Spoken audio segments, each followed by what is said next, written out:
President Trump will hold a rally in Des Moines on Wednesday, less than 2 weeks after announcing he's tested positive for COVID-19. This one's for Representative Young. Do you think the president should be holding an event in Des Moines this week? Well, we're 22 days out from the election, and so it's natural that both candidates for president are going to be out there wanting to get in front of the people.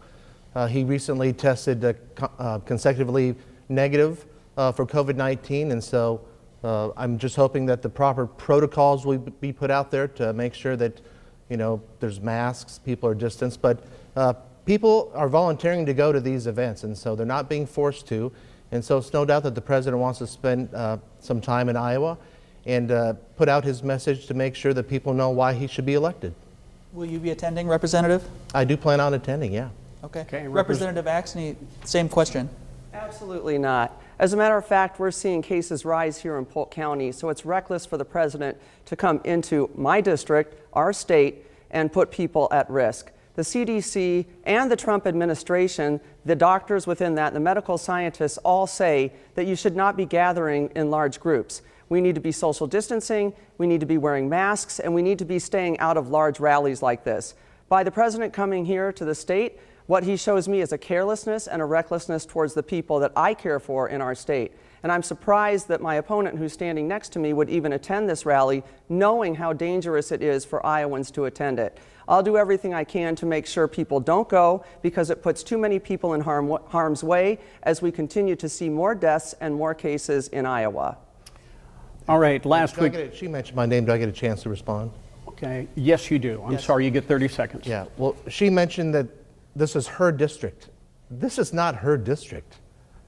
This is the district of the people in 16 counties here in central southwest Iowa.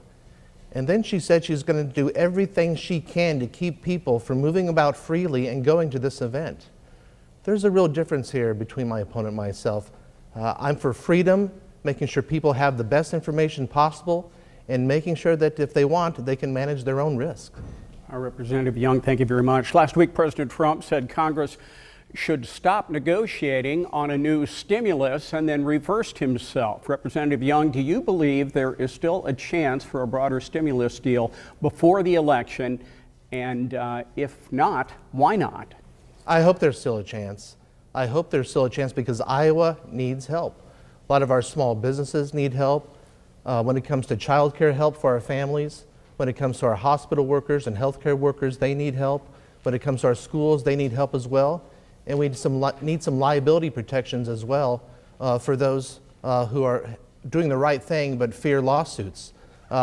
Nancy Pelosi, who my opponent voted for, and who she votes with 95% of the time, they're not serious about getting into a deal. They're not serious at all. They've been playing with these outrageous numbers. I think there's a common sense solution here where you can start with a smaller number but very, very targeted at what the need is. You could always grow that number with another package when it comes along. But I hope there's a chance because Iowans need it.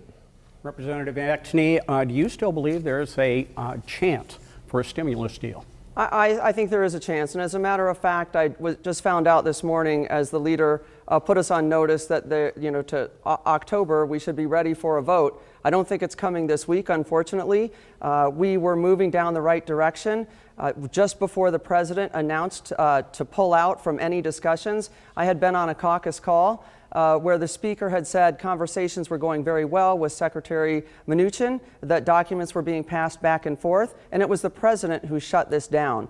The American public, the Iowans, and people in the 3rd District need all the help that they can get. My job is to make sure that their families have opportunity. We did a great job in making sure that we came together in multiple packages. I'm sad to see that we can't find an opportunity for the Republicans to come to the table to work with us to make sure that we get money in the hands of the people who need it. They're stuck on this business of not supporting state and local funding. We need to support our state and local municipalities to ensure we do support our teachers, our police officers, our firefighters, and more. So I'm going to keep pushing for a package.